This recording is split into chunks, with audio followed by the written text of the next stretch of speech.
তীর্থের কাকের মতো অপেক্ষারত বেশ কিছু মানুষ পদ্মা সেতুর ঠিক পাশে। দর্শক, পিছনেই পদ্মা সেতু। হ্যাঁ, গল্প বলছি হচ্ছে মাওয়ার সেই ইলিশের, এবং ইলিশ প্রসেসিং এবং ইলিশ কেনা, মাওয়ায় ঘুরতে যাওয়া, ইলিশ ভাজা এবং খাওয়ার সম্পূর্ণ ভিডিও আজকে আপনাদেরকে দেখাবো।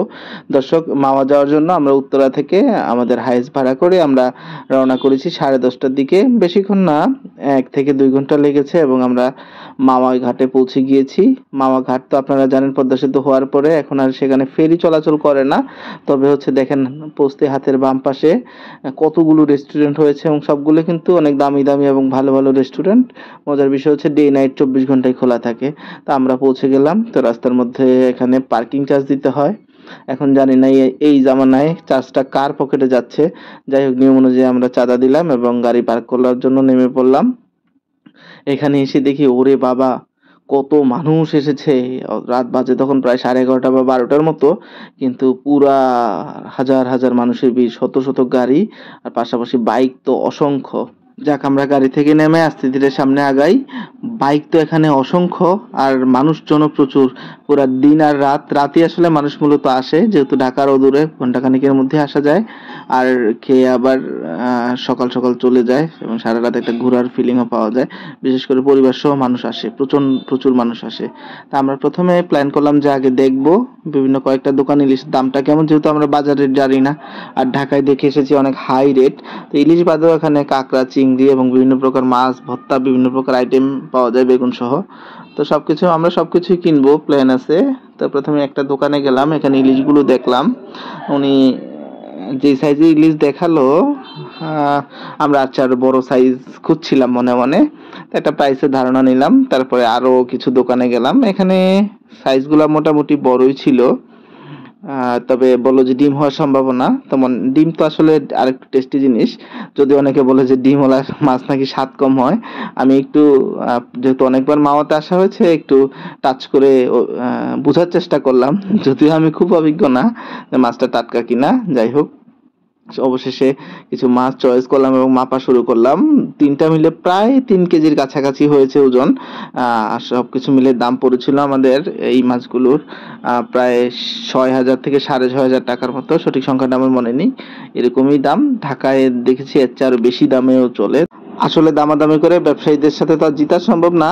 তবে মজার বিষয় হলো, এই মাছগুলো আমাদের চেয়ে আরো বেশি দামে কিনেছে এবং তারা আরো হাই দামে বিক্রি করেছে অন্যান্যদের কাছে। যাই হোক, ফাইনালি 3টি মাছ চয়েস করলাম এবং আমাদের এই 3টি মাছ সিরিয়ালে আছে। তার আগে 2টা মাছ কাটতেছিল ওই দোকানেরই। তারা মূলত মাছগুলোকে ভেজে রেডি করে দিবে, পাশাপাশি লেজ দিয়ে ভর্তা বানিয়ে দিবে। এরকম হচ্ছে তাদের কন্টাক্ট হিসেবে আমরা কেজিতে কিনি। দেখেন কি সুন্দর করে তারা ইলিশ মাছের এই ডিমগুলোকে বের করছে। তো সেই ডিমগুলো কিন্তু খুবই সুস্বাদু হয়। তারা ভেজে এবং এটাকে ছোট ছোট পিস করে দেয়। তা আমরা যেহেতু মানুষ 8-10 জন ছিলাম, 3টা মাছকে সেভাবে পিস করলাম এবং এগুলো ধুয়ে নিলাম এবং আব্বা চলে গেলেন মাছগুলো ভাজতে। আর এদিকে হচ্ছে আমার পরিবারের সবাই অপেক্ষা করছে, যে বাচ্চারা আবার খুব খেতে চাচ্ছিল, চিংড়ি খেতে চাচ্ছিল। তো কাঁকড়া এবং চিংড়ি সবকিছু মিলিয়ে আমরা কিছু চিংড়িও নিয়ে নিলাম। মোটামুটি অনেক বড় চিংড়ি ছিল যেগুলো আমরা চয়েস করেছি। তো চিংড়িগুলো 10টাতেই প্রায় 1 কেজি ওজন হয়ে গিয়েছে।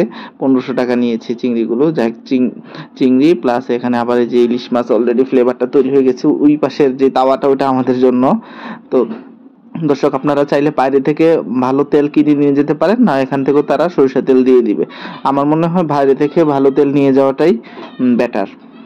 তারপরে এই দেখেন, আমাদের চিংড়িটা ইতিমধ্যে রেডি হয়ে চলে এসেছে এবং মাছগুলো ভাজার জন্য রেডি করা হচ্ছে। তো মশলা এবং যাবতীয় যা যা লাগে সবকিছু আমরা মিক্স করলাম।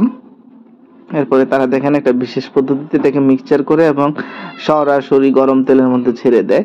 তো আমরা অপেক্ষা করি এবং দেখি, এই যে পাশে অলরেডি এতক্ষণ একজনেরটা তৈরি করেছিল, সেটা প্রায় গুছিয়ে ফেলেছে। তারপর হচ্ছে আমাদেরটাতে হাত দিয়েছে। আগে হচ্ছে তারা পুরো তেল সবগুলো পুরো পিছনে আগের যেই ভাজার তেল সেগুলো ফেলে দেয় এবং নতুন তেলে হচ্ছে সম্পূর্ণ আমাদের গুলাকে ভাজে। এরপর দর্শক, আমাদের আরো বেগুন অর্ডার ছিল এবং পাশাপাশি আবার চিংড়ি মাছের অর্ডার ছিল। এই যে অলরেডি সেগুলো চলে এসেছে। বেগুনগুলো যেহেতু জায়গাটাই গুছিয়ে রাখা হয়েছে, পাশাপাশি মাছের যে ওই যে ডিমগুলো দেখেন, 2টা মাছে 4 পিস ডিম পেয়েছি আমরা। ডিমের প্রায় চাহিদা আছে, আমাদের সবারই ডিম পছন্দ। যাই হোক, ভাজা চলছে মোটামুটি ভাবে সম্পূর্ণ। আমি একটু কাছে যেয়ে তদারকি করার চেষ্টা করলাম। আসলে খুব আনন্দের এই মুহূর্তটা যে কখন ভাজা ইলিশ মচমচে ইলিশ খাবো আমরা। এটা অপেক্ষা করাটা বেশ আনন্দের, এবং আমি স্মরণ করিয়ে দিচ্ছিলাম যে লেজটাকে একটু রেডি করে দেন, তাহলে একই সাথে পেয়ে যাব। তারা লেজটাকে পরবর্তীতে এই পাশে দিয়ে দিচ্ছে। এখানে দেখেন দর্শক, সালাদ পাওয়া যায়, স্পেশাল সালাদ, বিভিন্ন প্রকার ভর্তা বানিয়ে পাওয়া যায়। আপনারা সালাদটা নিতে পারেন, এবং পাশাপাশি লেজ দিয়ে অলরেডি ভর্তা আমাদেরটা রেডি করে ফেলেছে তারা, এবং সবকিছু আস্তে আস্তে এখন আমাদের খাবার টেবিলে চলে যাবে। দর্শক, মাছগুলা ভাজা হচ্ছে, এবং পাশাপাশি এই যে অলরেডি জায়গা ফাঁকা হওয়ার পরে চিংড়িগুলোকে মাঝখানে নিয়ে এসেছে, এবং ওই যে আদার্স বেগুন বড়াগুলোকে আমাদেরকে ডেলিভারি দিয়ে দিয়েছে। সো আমরা বলে দিয়েছি যে টেবিলে পৌঁছে দিতে। সো সাথে সাথে ভাত, কোক এবং যা যা লাগে সব কিছু আমরা অর্ডার করেছি। দর্শক দেখেন, মোটামুটি সবাই এই পদ্মা সেতুর পাশে অপেক্ষমান কখন খাবার আসবে। যাক, পরিশেষে সেই খাবার চলে আসলো এবং পরিবেশনা চলছে। প্রত্যেকটা আইটেম একটা একটা করে আসছে, এবং ভর্তা, তারপরে সালাদ, বেগুন ভাজি, মাছ, চিংড়ি, ডিম ভাজি, সবাই মোটামুটি ভাবে আমরা তিন পিস করে পেয়েছি, এবং অসাধারণ ছিল আসলে। এখানে রান্না সত্যি এবং ভাজাটা সত্যি স্পেশাল। বেশিক্ষণ লাগেনি। পরবর্তী চিত্র আপনারা দেখতে পাচ্ছেন চোখের সামনে, কোক সহ সবকিছু শেষ হয়ে গিয়েছে। বেশ ভালো ছিল, এবং আপনাদের কিছু ছবি দেখাই।